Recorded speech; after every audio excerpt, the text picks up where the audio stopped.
Hello there, and welcome to the latest edition of Telile 24/7. I'm your host, Adam Cook. You know, it's a rare week when the two municipal councils I cover for Telile 24/7, Richmond Municipal Council and Port Hawkesbury Town Council, have their regular meetings 24 hours apart. But that's exactly what happened in late November, so we've got some highlights of those meetings for you on this week's Telile 24/7. We also have interviews and analysis from Port Hawkesbury Mayor Brenda Chisholm-Beaton and Richmond Warden Mombourquette. You're also going to hear from the Chief Administrative Officers from these two municipalities, as well as individual councillors. Let's kick things off with an issue that Richmond Municipal Council has been following for several months. It involves a potential sidewalk extension from Highway 206 in Arishat, also known as the High Road, up past the municipal building and heading towards Beau-Port, the francophone school run by the Conseil Scolaire Acadien Provincial for Arishat and the surrounding areas. There could be some new funding opportunities for this sidewalk extension thanks to a new provincial government program for municipalities. Let's get the latest on this sidewalk extension issue from Richmond Warden Mombourquette right now. I definitely want to say that the municipal council has been committed to getting this piece of work done. It was brought to our attention a while back that it really does present a safety hazard to have the students sort of walking back and forth up that road amidst traffic, amidst buses, et cetera. It's something we wanted to take care of. We decided that we would pursue it in a bit of a two-step process. So this past fiscal year, we did put money aside in our budget to take care of the exit driveway, to kind of repair the pavement on that side, widen it a little bit, so that when it comes time to do the work, to put the sidewalk in on the entrance side, we would have more flexibility because we would be able to repurpose that exit driveway to be a temporary entrance as well. We're just trying to make sure we've got the logistics all worked out here, right? So we had budgeted for some of that work to take to occur under what was called our Sustainable Services Growth Fund, the SSGF, which was a pot of money, a one-time pot of money that was released to municipalities based on a formula that the provincial government decided upon. And Richmond County, is eligible to receive, I think it's almost $600,000 towards infrastructure projects through that fund. And of course, I think the deadline for that is something like March 31st, 2025 for us to have that spent. However, in the meantime, we did see that the Municipal Capacity Growth Fund was announced, and that's a program to which municipalities are invited to apply. I believe the total program was about $32 million announced from the provincial government. Applications opened are able to be received anytime between November 1st and the 13th of December. And what that program does is it funds 50% towards a project. So our staff took a look at it, and certainly council's been talking about it and kind of pushing forward the idea that, okay, well, we knew that we had priorities on our capital projects list. What of those priorities could potentially be, pushed towards the Municipal Capacity Growth Fund? So we would leverage that money. Instead of spending 100% from our funds, we'd spend 50% and have the province kick in some through this new MCGF. So that's essentially the direction we're taking on it right now. Obviously, we had also reached out to the CSAP folks as well, and they've indicated an interest in participating in that project with us as well. So we're really just wanting to make sure that the municipality gets the best bang for its buck, but also that those students who are trying to access that building on foot are doing so safely. So it's kind of our number one priority there. And frankly, as soon as it was brought to our attention, we knew it was something we had to address. Now, you mentioned the Conseil Scolaire Acadien Provincial. Is the Francophone School Board still involved in this project at all? Is it entirely the municipality working with the province right now? What can you tell me about those discussions? Yeah, so I think that really does remain to be seen. What I can tell you is that we did meet with them earlier in the year, I think closer to budget time, and they indicated a real interest in participating financially, but that they couldn't do it in the current fiscal. They would kind of look to do it in the next fiscal. So we're, planning to get kind of connect back with them after Christmas was the original plan.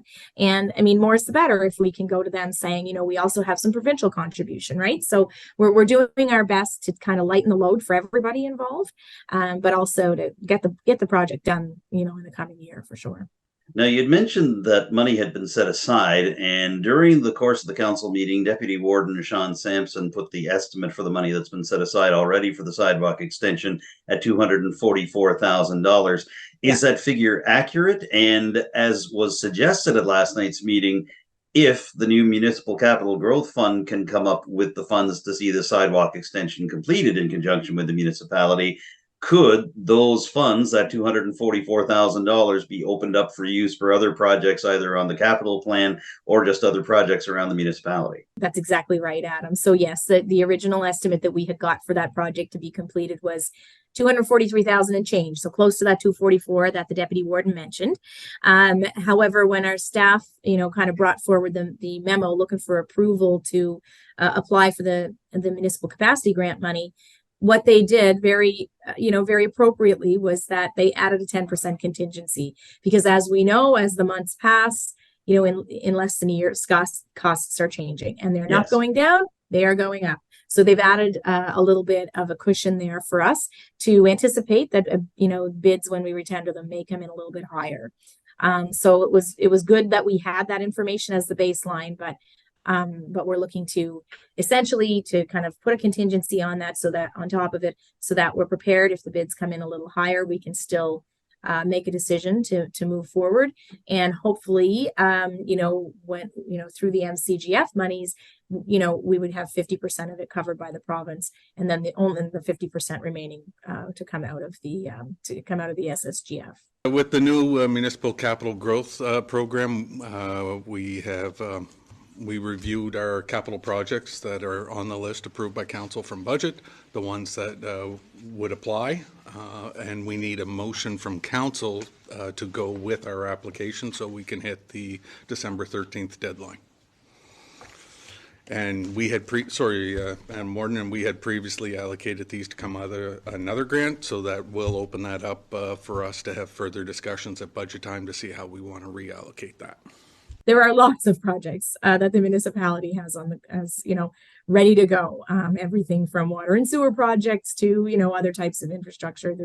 There's no end to frankly, the infrastructure deficit that municipalities in rural Nova Scotia are facing. So there's not going to be any trouble in making sure that we have all our funds spent in the timeline with which we have to spend it. Well, just to pick up on that theme, I had one last question on this particular topic. During the council meeting on Monday evening, District 3 Councillor Melanie Sampson aired a concern about the possibility that the sidewalk extension was going to supersede some repairs and some work that was being done in and around the municipal building to increase accessibility there. Just wondering how so it was determined the order of preference. So just curious as to the decision making, why the sidewalk was prioritized over accessibility to our own facilities.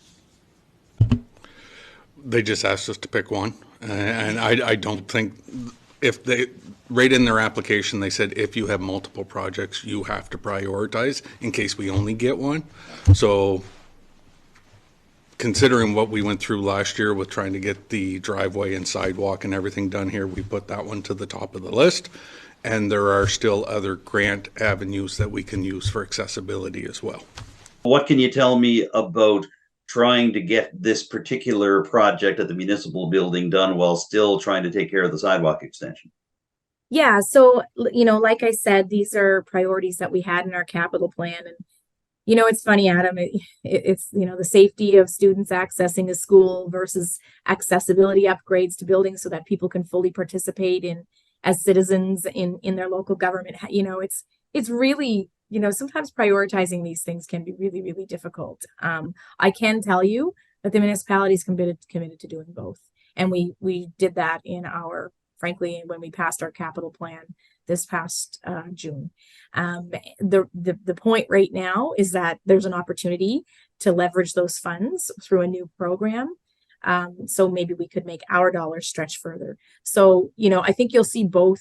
You'll see both the sidewalk project and the accessibility upgrades be applied for through the Municipal Capacity Grant Fund. Hopefully we'll get 50% funds from the province for one, if not both of them. If we only get 50% funds for the sidewalk project and none through the MCGF for the accessibility upgrades, we still know that we have the sustainable services growth fund that we can use to make those accessibility changes happen. So it's not a lack of commitment. It's really just an attempt to, like I said, to make the dollars stretch and to get the most bang for our buck. The sidewalk project it's a big, expensive project, and so we need some help on it. It's probably where we need the most help in terms of, when you compare the two, because there are other programs that the accessibility project, that we want to complete. There's other programs that we could look at for that as well. So. Now, one thing that Richmond Council has in common with Port Hawkesbury Town Council, both of these municipalities recently took part in a province-wide needs assessment on housing. It was carried out by Nova Scotia's Department of Municipal Affairs and Housing over the past year, and both municipalities recently received their share of the needs assessment earlier this month. By the time I got to Port Hawkesbury Town Council's latest regular monthly meeting on November the 21st, the needs assessment for that particular area had only been in council and staff's hands for a couple of days. However, you're going to hear some commentary on it from the CAO, Terry Doyle, and from Mayor Brenda Chisholm-Beaton. They're also going to talk about some possibilities of joining forces with the Strait Area Chamber of Commerce on their new not-for-profit housing cooperative. And you're going to hear about how Port Hawkesbury is looking at a commercial development district that could spur housing developments in that area. But let's begin with the CAO of Port Hawkesbury Town Council, Terry Doyle, speaking about the needs assessment carried out by the province for the town's housing needs. So the document is the Town of Port Hawkesbury Municipal Housing Needs Report. It's been distributed to council. And we will be using this document for further to take advantage of further programs that may become available to us, and for general study and assessment for the housing needs of Port Hawkesbury. So we will move this forward for our next meeting as well for consideration, and it has been brought forward to our development advisory committee as well that have been looking at this and have reviewed it. It does outline sort of the what's perceived to be the shortfall in housing under types. So it is, it's fairly detailed. It's 29 pages. There's lots of data, and some we do question. So sort of information on subsidized housing within Port Hawkesbury now is incorrect. So there are some concerns about some of the data. The vacancy rate doesn't seem to equate with the rest of the data. So there are some questions that we have. But I mean, some of the data I see here, so there's a total shortfall of 200 units right now within the town, housing units. And that's broken down sort of single family homes, multi-unit homes, and missing, it's called missing middle. So yeah, there's significant justification for new homes, and we've seen that with developers that we've spoken to. They understand the need is here. The need is actually right across the province, but it's typically more pronounced in towns and more urban areas. But it certainly does justify that. Another problem with the provincially led housing needs assessment, according to Port Hawkesbury CAO Terry Doyle, is that the section regarding Port Hawkesbury's needs doesn't adequately take in several very specific housing requirements for the town. Yeah, there's a significant amount of information. You talked about accessibility, at-risk and homeless needs, mental health and addictions, veterans. So sort of the need is well detailed. So as Port Hawkesbury looks over the needs assessment and the details found within, the town is also looking at two other potential options for developing housing within its town boundaries.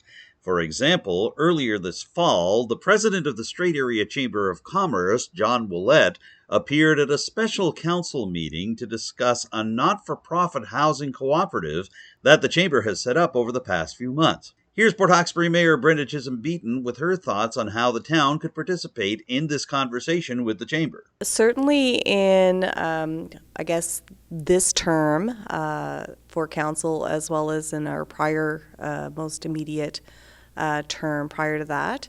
Like housing has been a huge priority for our council. And we understand that one of the missing puzzle pieces was a housing not-for-profit. To be able to be willing, ready, and able to identify what are those needs with regard to low-income housing, et cetera. I mean, these needs, we know we have them here in Port Hawkesbury, and we know that they are not being provided by the private sector. So we know that we do need a housing not-for-profit. I want to commend the leadership of the Strait Area Chamber of Commerce.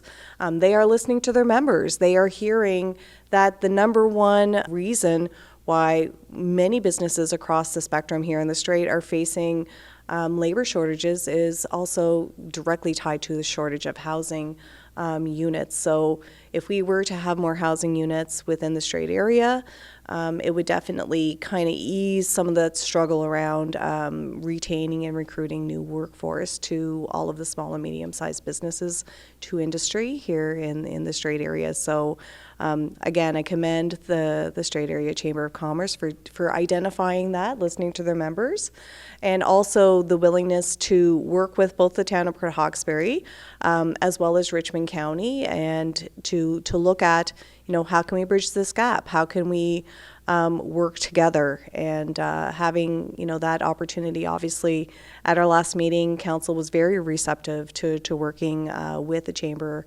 at the table. We want to, we're certainly happy to be at the table to roll up our sleeves and dig in and figure out what are some projects that we could be working on together.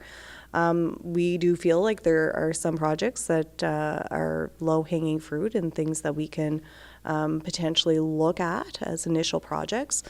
Some were identified for the town of Port Hawkesbury, some for Richmond County. I'm really excited to see where that not-for-profit housing association goes.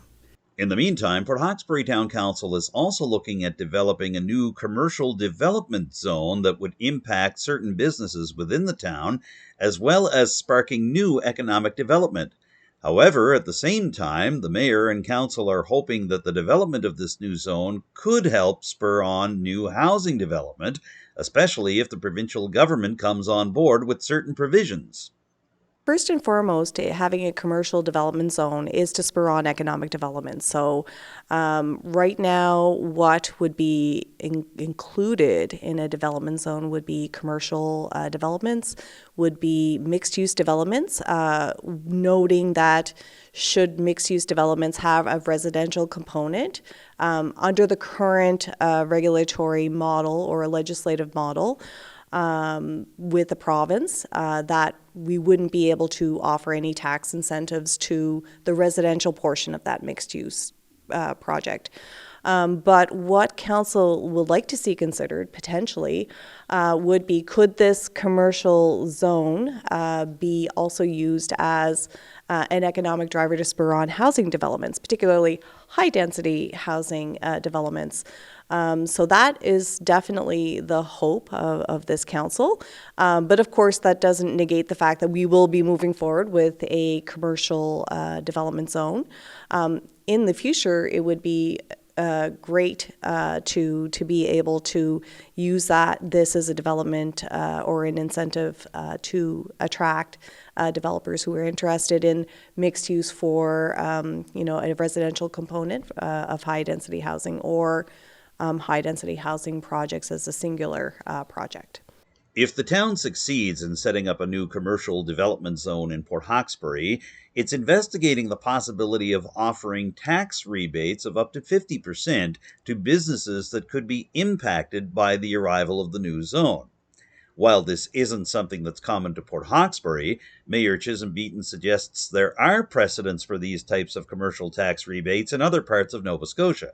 The ability for municipalities to create commercial development zones is a fairly modern phenomena, and something that the province has been able to allow for through provincial legislation.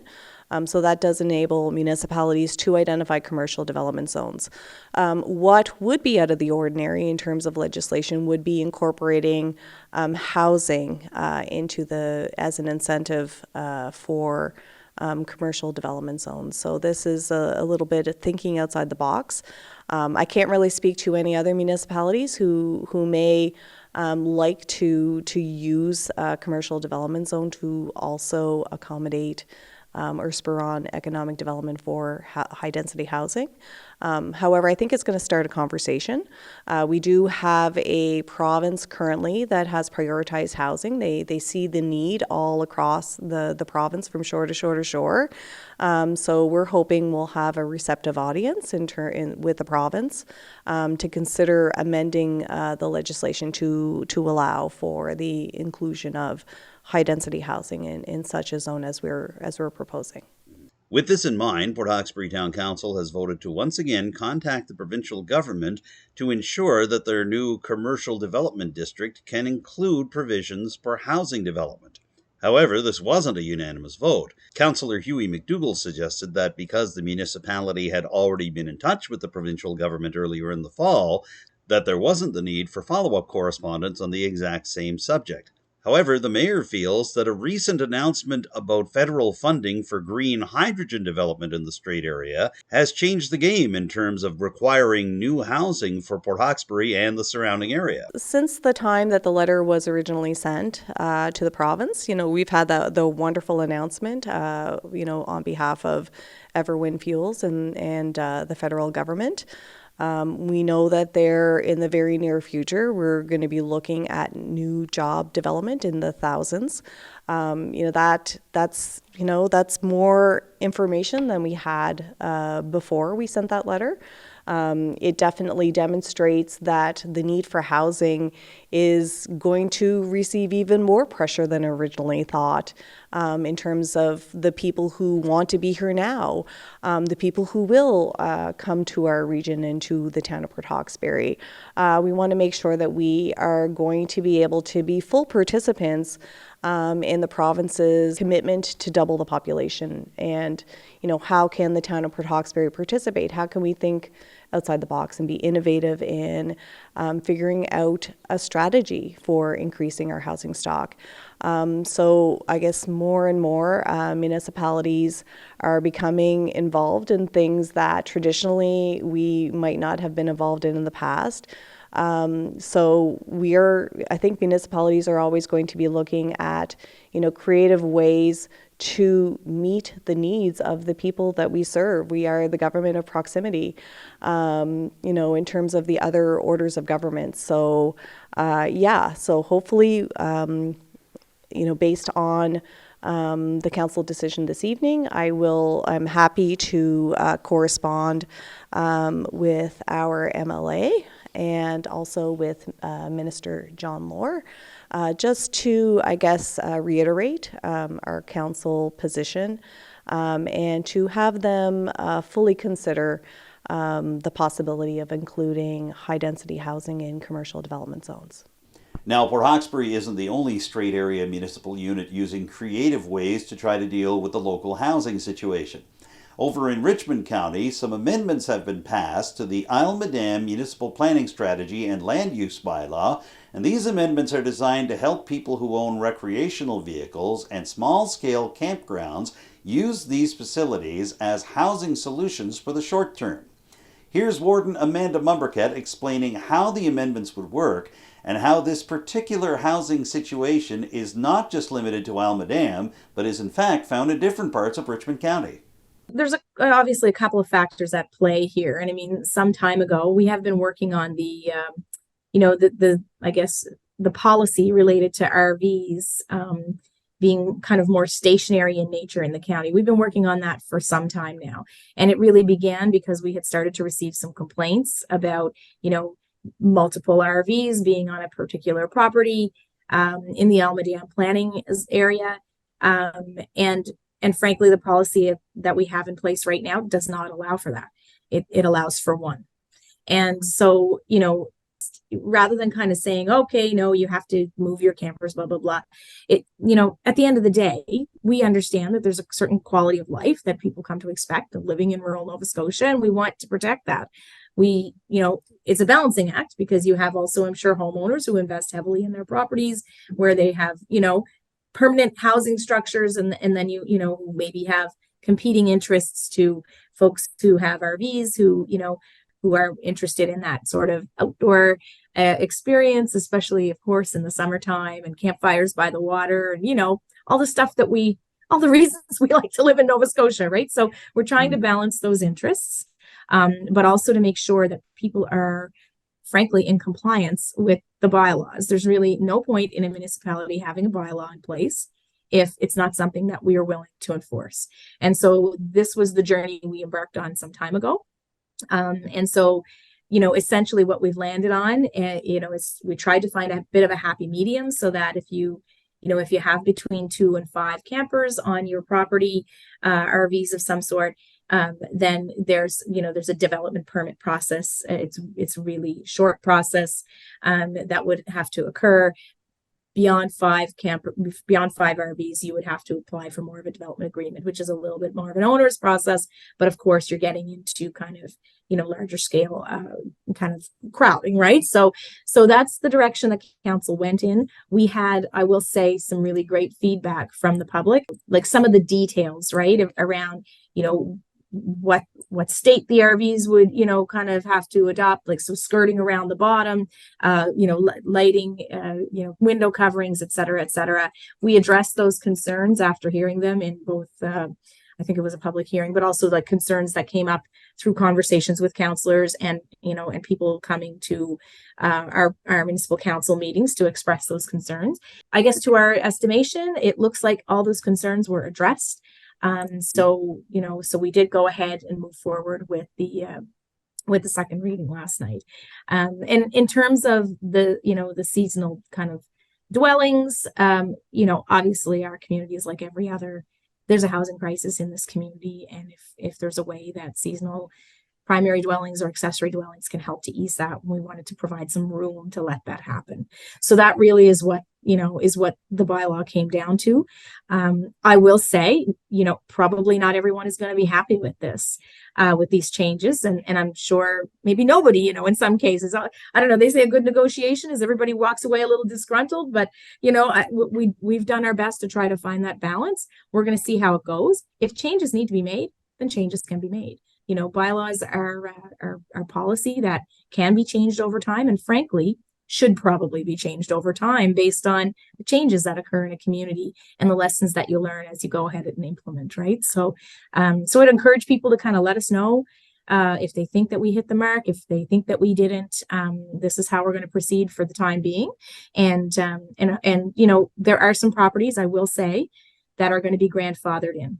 It looks like, based on the analysis of both the 1998 and the 2011 municipal planning strategies that was completed by the Eastern District Planning Commission, it looks like that existing sort of personal campgrounds like that are going to be grandfathered in because of they were allowed for at the time. So I think, it's not going to mean any major changes for folks who have current RVs parked on their properties, but at the end of the day, going forward, this is the balance that we tried to strike.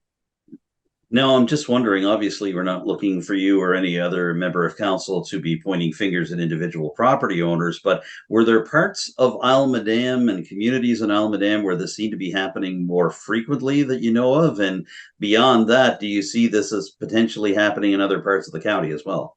Yeah, I mean, there's no question. It was, we had a bit of a micro focus on the area around Grand Lake, because in Isle Madame, because that's, that was kind of the example that was brought forward.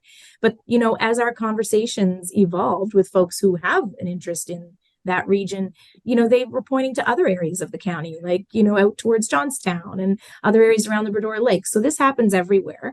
And so what we've done as we've kind of struck this balance, is we've made sure that the folks who are working on our sort of broader municipal planning strategy, we've made sure that they have the information about how we handled small scale versus large scale campgrounds so that they can look at incorporating it into kind of their bigger picture for the whole county. To a certain extent, we want areas to be treated equitably.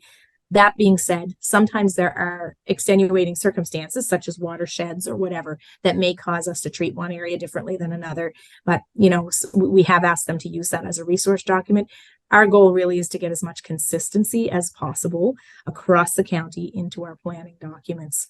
And as you know, we have until I think the end of December next year to be able to finish that work and get all of our areas zoned and planned. So yeah, we're looking to consistency, but also keeping in mind that sometimes there are extenuating circumstances that require us to treat some places a little differently than others. So we're going to spend the next few minutes here on Telile 24/7 talking about the importance of water quality. We'll kick things off with two items that came up last week at the regular monthly meeting of Port Hawkesbury Town Council. Specifically, you're going to hear about the need for water testing near the Strait Area Yacht Club, which is located on the Port Hawkesbury waterfront. But we begin with a recap of a water main break that took place not far from the Port Hawkesbury waterfront on McDonald Street. You're going to hear from Deputy Mayor Mark McIver and Town Councillor Jason Aucoin in just a moment. First of all, to break down the situation, here is Port Hawkesbury CAO Terry Doyle. We had a very serious water main break on McDonald Street on last week, and which resulted in a significant amount of damage on the street itself. There was a large street rebuild plus the rehabilitation of the water main, which moves water from our water treatment plant to our main reservoir in Tamarack. So that work, thanks. I just want to reach out and thank Jason McMillan and the Public Works staff for the incredible work that they accomplished in a very short period of time with very minimal disruption to the residents of the town of Port Hawkesbury, working through the night and then again through the next day to get the street completely rehabilitated and back up and going. So thanks to the Public Works staff. And it really impressed me to see how quickly our Public Works team get up from their tables, because it was just after supper time. They spent the entire night down there in the cold. It was a cold night. Went to visit them in the morning. They were still in great cheer. But also I think that we need to recognize Norvon, because Norvon got a call at the same time and was able to send employees and equipment down there to assist us in this water break. So I believe that they deserve some recognition as well. As Councillor Coyne stated, that I know I had a phone call at home that they'd lost water on Rhines Road, and I'd called Bud, and he was in the process of calling up the staff.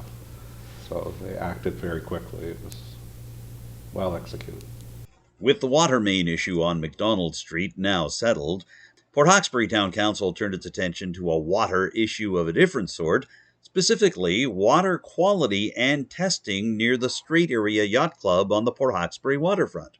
The water in the yacht club area, or beside the wharf further north, has been tested twice now. Once in the summer months and once in the fall. And so tests in the fall were very good. There were some concerns about the tests in the summer. The testing of water for recreational purpose, whether it's boating or swimming or whatever, is fairly regulated. So there are guidelines for Canadian recreational water quality. It's a 155-page document. So there's a considerable process involved in doing this properly. The need is there. The need has been expressed a number of times at the Waterfront Advisory Committee, and certainly by members of that. But Councillor McDougall is one, and others. So it's the intention that we put measures in place that we start off in late spring, and either if we're not trained, have a testing company do the required testing to determine what's safe to do in our shores in that area, and move that forward. So one of the big things is that it's not a one test type of thing. There has to be a baseline established. Okay. Then you have a series of 3 tests per week, and that has to be averaged. And it's called a running average, and you continuously sort of add to that and then evaluate it based on the chemical parameters and the bacteria parameters with respect to bacteria in the water. So that's the intention at this point in time, so that we'll have accurate information to determine the safety of the water, what can be safely done for recreational purposes in the water in the sort of the yacht club and wharf area of our waterfront. Typically, this is done through the Nova Scotia Lifeguards Association. Okay. So most of those, in my mind, most of those, the lifeguard beaches have a process in place. Okay. They have a training program, they have procedures, they have people that administrate that provincially. As far as I believe HRM has a program in place. I'm not aware of others that do. There may very well be smaller municipalities that do that, but we're not aware of that, and we haven't been able to find any that have. And we're looking for a testing company that would take this on for us as well. This is actually unusual as well. Okay. It's typically done with in-house training, and however, we will find out by the spring. We will put a process in place that follows the guidelines with the prepared by people with the expertise to do that, because we just don't have it. And now let's go from the Port Hawkesbury waterfront over to the Bredor Lake for different water quality issues.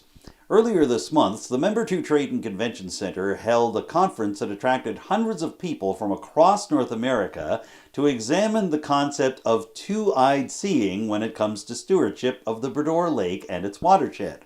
Here's Warden Amanda Mombourquette explaining what happened at the conference and why it can be a major step forward in terms of how we look at managing the Bredor Lake. You seemed very enthusiastic about the conference when talking about it at the council meeting last night. Any thoughts going forward about what worked and what could be built on from this particular gathering in Member 2? Yeah, it was hard not to be excited and to convey that excitement. I co-chair SEPI right now with Mary Beth Doucette. Really, my role there is to support her. It's very much, she is very much our leader, and I could not help but bring a report back to council on that conference. I know that they're going to be working on a final report overall, which was more official in nature, but I have to say the excitement in the room over the 2.5 days or so was palpable. There were folks there from all over North America, Adam, and it was, this was really a groundbreaking conference based on, Dr. Elder Albert Marshall's two-eyed seeing concept, and it's incredible to see how far across the globe that this idea has spread, of bringing together the traditional knowledge and Western science and varying perspectives, multiple perspectives, thinking outside of the box when we're trying to solve issues. Really, that's what SEPI has been, that's our backbone, right? And we, we're wanting to work together on protection, sustainable development, and SEPI is really a table where all of those ideas can come together and we can talk about how we can best support each other. So it's it's important for relationship building, and I think it's also important for making sure we get the best outcomes for not just the people who live here, but all of the other parts of our island, the water and the animals and all of the entire ecosystem. So I think that conference is probably the first of several that we are going to be doing. I think you can count on us trying to gather folks together again, because this created a lot of momentum, and it created a lot of I'd say knowledge building. We had 28 wisdom circles, 28 different concurrent sessions at that conference in 2.5 days, basically 2 days. So that's a lot of content. That's a lot of learning from each other, and I was exhausted by the end of it, but also weirdly energized. So I don't know how I could be both of those things at once, but I found a way, and it was a great experience, and I'm really proud that Richmond County, had the foresight to be a part of it, frankly. So. right? So, so that was kind of how we formatted the conference, to have several plenaries, but then to have these kind of wisdom circles available for people to opt into, so. Okay. One last question on this, Warden Mombourquette. Many a study has been written about stewardship and protection of the Bredor watershed over the past 50 years, and many a study has sat collecting dust on a shelf and not been acted upon over the last 50 years. What gives you the feeling that things are changing and that the dialogue is changing around protection of the Bredor watershed, and how conferences like this are taking a different approach to really see some concrete action happening here? Yeah, I think it's funny because when Mary Beth and I and Stan Johnson and Ron Newcomb as a CEPI team, we kind of presented a little bit of information at the conference about what CEPI does and some of our projects. And we talked about things like development standards that CEPI had put forward in 2011 that are still being used as kind of a benchmark now as we look at our municipal planning strategy changes and getting ready for the Coastal Protection Act, et cetera. None of this happens over time or immediately. It all happens over time, I guess is what I'm saying. 12 years later, we're still talking about these development standards and how they can be integrated. And now they are being integrated. So, you're starting to see the province respond by, telling municipalities, we are coming across with the Coastal Protection Act. It still remains to be seen what those specific regulations look like. We do know that the province is saying, okay, your lands need to be zoned, and all that work that CEPI had put in 2011. I mean, really, a lot of the land around the Bredor Lakes at the time was not zoned. There was nothing to apply it to. So, so now we're starting to use that information. None of this happens overnight. It takes time. But really, for me, what I see is that CEPI brings together all four levels of government around the table. It creates relationships. We talk about opportunities. There's a sport fishing task team that exists now. There's a tourism task team. So there's I guess more likelihood of success when we're working together with all kinds of different perspectives, right? So I think that's what's starting to turn the tide, is that people are really starting to understand there's more than one way of doing something. Maybe we can look at doing things, a little bit differently to accommodate for more perspectives, and maybe we'll have a better chance of success, right? So, so that I guess for me is the biggest takeaway from the conference and from being a member of CEPI. It was pretty new to me when I first was elected, but I've learned lots from these folks and looking forward to continuing the learning journey. And we'll wrap up this edition of Telile 24/7 by taking a look at the Fall Conference of the Nova Scotia Federation of Municipalities. It took place in Halifax just a few weeks ago. Port Hawkesbury's mayor, Brenda Chisholm-Beaton, was the president of the NSFM up until that time. She now serves as past president, having handed over the reins to the mayor of the District of Lunenburg, former provincial cabinet minister Carolyn Bolivar-Getson. Richmond County also sent some officials to that conference. However, they're not convinced that the conference was carried out in a way that respects all municipal units, particularly rural municipalities. You're going to hear from Mayor Brenda Chisholm-Beaton in response to these concerns in just a moment. First of all, here is some commentary from Warden Amanda Mombourquette and several members of Richmond Municipal Council at last week's regular meeting. The sessions did include the NSFM annual general meeting, which means a newly elected board is in place now. So just maybe a thanks to Mayor Brenda Chisholm-Beaton for her time as the chair, the president of that board, and a congratulations to Carolyn Bolivar-Getson, mayor of the District of Lunenburg, for taking on the mantle and of president for NSFM. So her vice president is Sandra Snow, mayor of Kentville, who was acclaimed, and of course Brenda remains as the past president. I will say, from my perspective, there were some really excellent sessions on housing, diversity, and innovation. I, have discussed with a number of the board members, about some recommendations on ways to improve the conference, and I know they always are looking for that kind of feedback. And the first, of course, in my mind, is to shorten it. It spanned over a 4-day period, and it was, it started like the Monday evening and then went, or the Tuesday evening, and then went all the, all day. And actually, it started the Tuesday afternoon, technically, because there was a 4-hour session on policing, which I know is is something that's evolving right now, so the time was needed, so I understand that. But then, so kind of a pre-conference activity, but then there was the, the evening sort of registration, and then all day Wednesday, all day Thursday, and then half the day Friday, and it's, from my perspective, that's taking us out of the county for a very long period of time, when I think there are some opportunities to shorten it. I am also going to, recommend that they incorporate a site visit to the legislature, or multiple site visits to the legislature as part of their program. Everybody does it anyways, and rather than skipping a session, I would like to know that it's, something that is part of the agenda, and frankly would be good for provincial municipal relationships anyway. And of course, the other thing that I want to recommend to them and would like to get your thoughts on is to enable shared registration. So right now with our travel policy, we must attend at least 80% of the conference, which makes total sense in order for us to be reimbursed. However, when conferences last 4 days, it becomes really difficult, and people are burning through vacation to do that. I know that's what I did. So I'm wondering if would that make sense to some of you folks around the table, that perhaps, like, what if we could have two folks from our, somebody attend Tuesday, Wednesday, you know what I mean, or two, and then somebody else attend Thursday, Friday. Do you see something like that as being workable or of value to you? Do you think, or?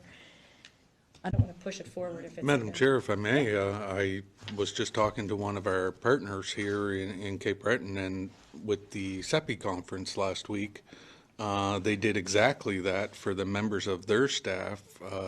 I think that was 3 or 4 days, so they had different staff going on different days, so they could all hit different topics based on what their area was, et cetera, right? So it's something worth considering, and could easily go back to bylaw and policy for further discussion.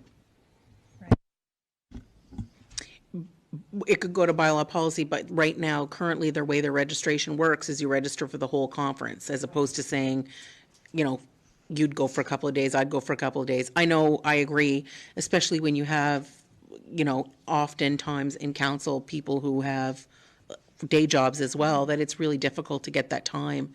Like I would have liked to have gone on Thursday and Friday. I could have made that work, but I couldn't go all of the days, so then it kind of takes you out of the running to go. And I think if we want to be more inclusive, I think that's a great plan. And then I think if they would agree to that, then through bylaw policy, we could talk about what the travel would look like for that. And I think it's a small price to pay to get more people to go and make it less painful. And then you could also have each person just come back and report to council what they heard at the sessions, or provide a written report or whatever. There's definitely ways to work around that. It's a lot to take in a very short time for some of the subjects, but at the same time, there's subjects that don't really, affect each municipality individually. So I think part of I think something we could also consider, if we can't do that breakup of 2 days and 2 days, is that a conference like this might be something where we want to be a little less lenient on the 80%, more lenient on the 80% of, because again, on Friday there really wasn't a whole lot, and on check-in day there really wasn't a whole lot that was of, I don't like to say of usefulness to our county, but really and truly that we weren't missing a whole lot by skipping out on the Tuesday or on the Friday, and Wednesday and Thursday was the core.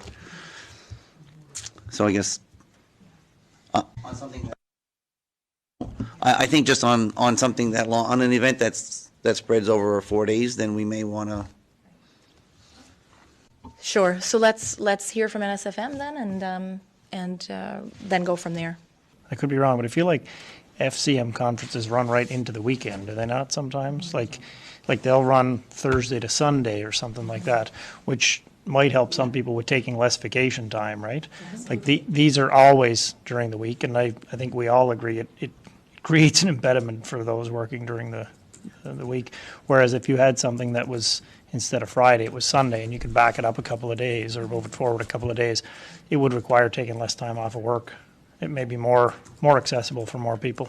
I think it's a good problem for the Nova Scotia Federation of Municipalities to have, is that people want to go there. It's an extremely valuable networking opportunity. We learn so much from what's happening in other municipalities by, those hallway conversations and talking to people and the networking opportunities that are provided. So, from my perspective, since I was elected, I've attended pretty much every one of those that I can, because I don't think it matters how experienced you are. There is always more to learn, and we can learn more from each other sometimes than just by ourselves, right? So I think there's a strong desire from Richmond County to want to continue to participate in that. Both myself, Councillor Digdon, and CAO McCulloch, we're all attending the conference. The problem we run into is that the NSFM conferences seem to have been sort of scope creeping in length over time, right? So now we were on a 4-day span, starting on a Tuesday evening, not getting back to Richmond County so leaving basically on a Tuesday morning, not getting back to Richmond County until late in the day on Friday, supper time or later. It's a long time to be pulled out of the district when we know that we still have committees that we sit on, that work still has to, keep getting done. We have other jobs that we have to attend to, which is really the point I made to NSFM, was that for rural municipalities that have smaller, tax bases, frankly, and your counselors are paid, we're none of us full-time counselors like you would see in Halifax or even CBRM, right? So rural municipalities kind of get a little bit, penalized because, people are having to take vacation from work, lost time, for, in terms of their pay, because they're taking time off of their pay. So it becomes kind of a bit of a disadvantage for rural counselors to have to take like basically almost 4 days, because if you count the travel time, right? At the end of the day, sure, we could go and we could take in 2 days of the conference and leave the rest. But that we don't feel is a good use of taxpayers' dollars either, because we pay a full conference registration. So what we've suggested to them is a couple of solutions. We want to make best use of the taxpayers' funds when we go to do these conferences, and we're getting as much professional development out of it as we possibly can. So our threshold in Richmond County is 80%. That's how much you should attend. That's the minimum, and hopefully you attend more. So that being said, could NSFM, we ask them to consider shared registrations so that perhaps two counselors could, a counselor could attend the first 2 days and then another person the next day and a half, so that we could split it up a little bit, but only pay the one registration. We've also asked them to consider, of course, shortening the time frame. I think anything that's worthwhile saying can be said briefly sometimes, although I'm like the worst culprit around that sometimes. But anyways, we're just asking them to consider tightening up the schedule, consider the shared registrations. We also thought, it might not be a bad idea to even consider, having some sort of a built-in time to the conference for a visit to the provincial legislature. Most of the folks, or many of the folks, I should say, who attend NSFM when we have that fall conference in Halifax, we usually try to make some time in our day, in our time there to visit the legislature. But sometimes it feels like you're having to do that on a lunch break, or you might have to skip a session to do it. And that's not a good feeling either, right? So we've asked them to consider some things like that would help to not just make the most of our time there, but also, help to strengthen that provincial municipal relationship. The province always sends, speakers to the NSFM conference, and I've definitely appreciated the support of seeing Minister Lohr there, and as well as the opposition leader and the NDP leader. But at the end of the day, we're just trying to figure out, is there a more concise way we could do it? So what does the past president of the Nova Scotia Federation of Municipalities, Port Hawkesbury Mayor Brenda Chisholm-Beaton, have to say about Warden Mombourquette's suggestions and the concerns raised by the Warden and various members of Richmond Council? I asked her this question following the latest regular monthly meeting of Port Hawkesbury Town Council. Here's Mayor Brenda Chisholm-Beaton's response. And definitely open to taking those ideas that have been expressed by Warden Mombourquette back to our board. I still will serve for another year as past president, so I'm very happy to bring those ideas forward. Listen, we know that every 4 years when we have a municipal election, it changes the face of our local government. And we want to be able to attract all ages of elected officials. And, the simple fact is that a lot of elected officials are still, working full-time jobs. And it does make a 4-day commitment to a conference, much more difficult. I think it's a neat idea to look at the sharing of a registration so that, perhaps in order for a municipality to participate in the entire conference, maybe that is a shared registration between 2 individuals from that municipality. That way, that municipality is walking away with a more fulsome participation, and, rather than just having no one be able to participate because of the length of the conference. These are, I think, really great ideas to bring forward, and we're always open to figure out ways that we can be more inclusive to all of our members. So definitely food for thought, and I really appreciate Warden Mombourquette bringing those ideas forward. Now, part of the NSFM Fall Conference was a bit of a transfer of power in the executive. The mayor of Port Hawkesbury, Brenda Chisholm-Beaton, served as the president of the NSFM for the past year. Her term is up, and she's handed things over to Carolyn Bolivar-Getson, the former PC provincial cabinet minister, now the mayor of the district of Lunenburg. I am wondering, have you had the opportunity to speak with your neighboring municipal leader, Mayor Brenda, about this, and basically get these concerns off to the general NSFM as well? Yeah, certainly Brenda and I have talked about, how long a period of time the conference runs over, and I'm hoping that she'll be able to help kind of convey that back to the board. I know the NSFM board is in good hands with Mayor Bolivar-Getson. She's extremely accomplished and knows her stuff, and she seems from just getting to know her just a very, very little bit, I think would appreciate efficiency as well, right? So I'm looking forward to the next conference. Like I said, it's something that we're committed to doing because there's just still so much to learn, and I don't think it matters how long you've been in this position. And Mayor Bolivar-Getson would be a great example of that. She's got a long history of political work, but she continues to be committed to these things because we can learn from each other, and we can be better because of that. So so looking forward to the next conference for sure. Maybe we'll even host one in this region sometime. And the final word this week on Telile 24/7 goes to Port Hawkesbury Mayor Brenda Chisholm-Beaton as she reflects on her year as the president of the Nova Scotia Federation of Municipalities and where the organization will go in terms of protecting the rights of Nova Scotia municipal units going forward. I had a really wonderful year as president of NSFM, and certainly as the outgoing president and current past president, I have a lot of confidence in our new president's capabilities and her background and her knowledge. She's going to do a wonderful job, and we're really in good hands. And I guess the year I served as president, it was a significant amount of work for the NSFM board, and it was a heavy lift because we did a complete restructuring of our organization, right down to the nitty-gritty bylaws, from small to large. We changed the way we vote as a membership, so traditionally, we were only able to vote at fall conferences. If you were there, you could vote. Now we have an electronic voting system where every single person, regardless if you go to the fall conference, can vote for their representatives. We have a much larger NSFM board as a result of that work. Very representative from a regional perspective, where before it didn't matter what region you came from. So we could have a NSFM board that were all with zero representation from Cape Breton Island or the Strait area. Now we have 2 dedicated representatives from the Strait region, as well as other regions across the province.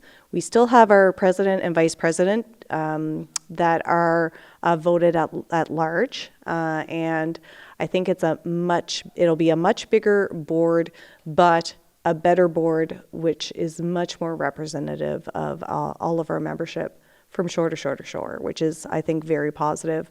Another huge heavy lift for our board was around our service exchange agreement with the province. This is something 3 decades in the making, and it basically sets the stage for what both the province and municipalities become responsible for in terms of the people that we both serve. So in particular, this first phase of service exchange included some of the taxes that we collect and remit back to the province around housing and justice. We looked at a new sustainable funding formula for municipalities. But in general, like, it was something that, doesn't happen every day. We've waited 3 decades, so it was an incredibly important file for every municipality. I think we were united certainly in the fact that it was time for a new service exchange agreement. This particular agreement included 48 of the 49 municipalities. HRM will be entering into their own negotiation for service exchange, understandably under the HRM charter that they have. We are under the MGA. We do also understand that the CBRM we're hoping to have a separate agreement too. So they're currently under the regulatory, bill that it creates that legislative pathway for a new MOU. So that also creates the legislative pathway for HRM's MOU, the MOU that will include the 48 municipalities. But also there could be a possibility of CBRM looking at a separate MOU at some future date. But again, those conversations are in the hands of the province and the CBRM at this point in time. And there you have it. That wraps up this week's edition of Telile 24/7. Thank you for tuning in, and a special thank you to my interview guests this week, Amanda Mombourquette and Brenda Chisholm-Beaton. If you have any thoughts about what you've seen over the past hour on Telile 24/7, or you'd just like to make suggestions for a future edition of the show, feel free to contact me directly or contact Telile Community Television in Arishat. And as always, be sure to follow Telile on social media. For now, I'm Adam Cook. Thank you once again for joining me for this week's edition of Telile 24/7. I look forward to seeing you again next week with a brand new show.